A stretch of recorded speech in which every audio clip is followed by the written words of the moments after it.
Hello, I'm Sim, a finance geek and a self-proclaimed foodie, and welcome back to my YouTube channel. Today we're analyzing one of my favorite shopping brands, Abercrombie and Fitch.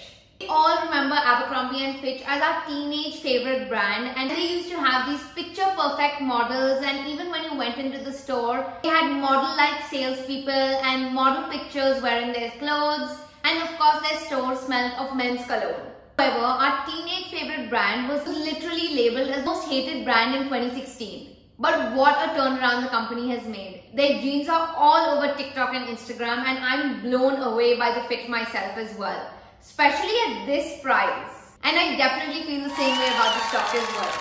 In Feb 2017, the company hired a new CEO, Fran Horowitz. She mentioned that inclusivity is everything now for the brand after facing obviously multiple lawsuits back in the day on the same.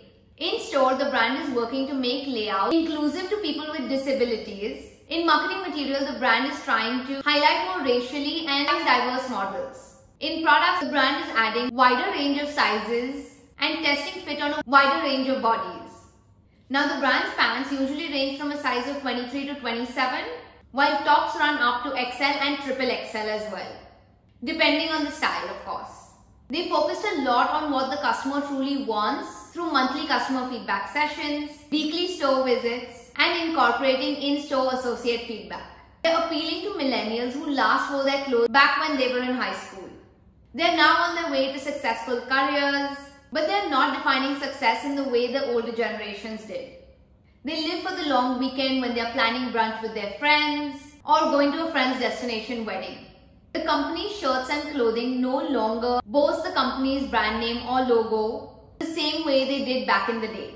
The company announced that it's increasing its fourth quarter sales and operating margin outlook after seeing better than expected sales for the holiday season.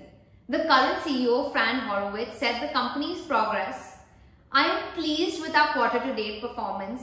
Our brands performed well during the peak holiday selling season, delivering sequential sales trend improvement from third quarter levels, leading us to increase our fourth quarter sales and operating margin outlook."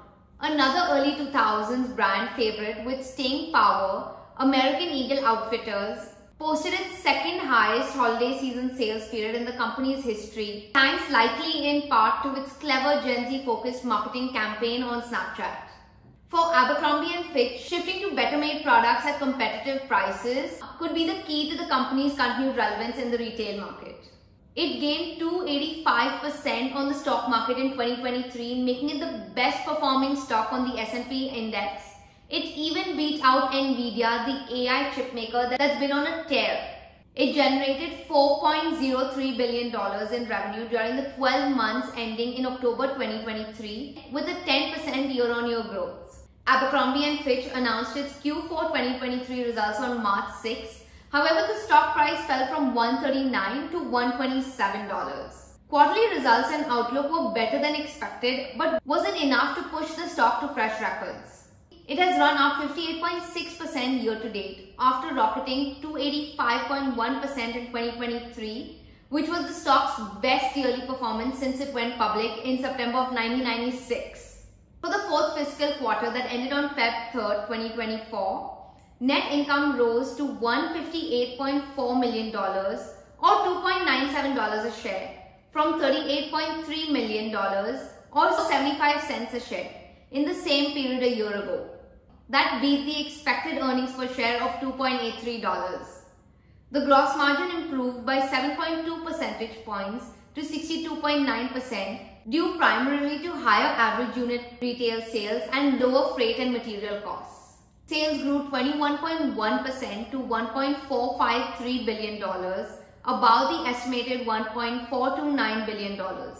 With sales coming in at 1.67% above expectations, that was the smallest beat in margin since the company missed expectations in the second quarter of 2022. Sales of Abercrombie branded stores jumped 34.8% to $755.2 million, and Hollister sales increased 9.1% to $697.7 million.